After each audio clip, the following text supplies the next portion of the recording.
ओडिशा रे प्रथम थर पर बीजेपी विपुल संख्यार भोट पाई विजयी हेबा परे राज्य रे एबे आरंभ होईची मोहन सरकार। शपथ ग्रहण पर मंत्रिमंडल रे दायित्व बंटन करिसंती मुख्यमंत्री मोहन चरण माझी। प्रमुख नेतांकु विभिन्न विभाग परिचालन करिबा पई मुख्यमंत्री दायित्व प्रदान करिसंती।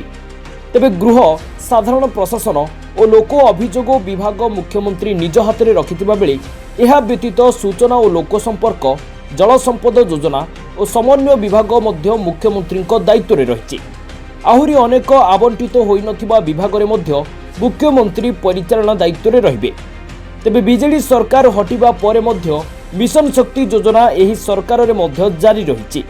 उपमुख्यमंत्री प्रभाती परिडांकु एही गुरुत्वपूर्ण विभाग प्रदान करा जायछि।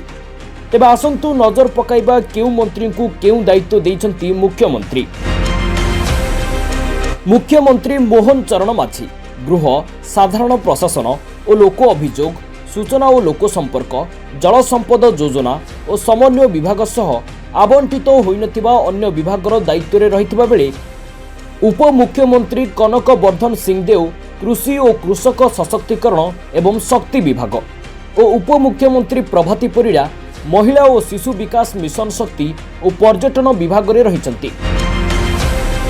सेहिपरि कैबिनेट मंत्री सुरेश पुजारी राजस्व और विपर्यय परिचालना विभाग, रवि नारायण नायक ग्राम उन्नयन पंचायत राज और पानीय जल विभाग, नित्यानंद गंड विद्यालय और गणशिक्षा, अनुसूचित जाति और जनजाति उन्नयन, पछुआ वर्ग कल्याण, सामाजिक कल्याण और सशक्तिकरण विभाग, कृष्णचंद्र पात्र खाद्य जोगाण और खाउटी कल्याण, विज्ञान और वैषयिक विभाग, पृथ्वीराज हरिचंदन आईन पूर्त और अबकारी विभाग, डॉक्टर मुकेश महालिंग स्वास्थ्य और परिवार कल्याण, संसदीय व्यापार, वैद्युतिक और सूचना वैषयिक विभागर परिचालन दायित्व रे रहिसंती।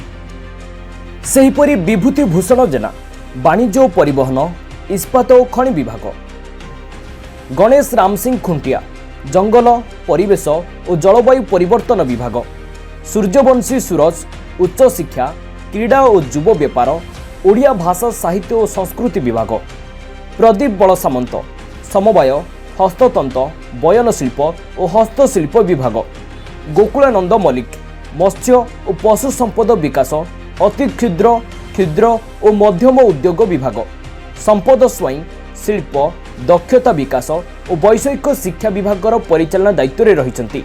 ब्यूरो रिपोर्ट दिनाक टीवी।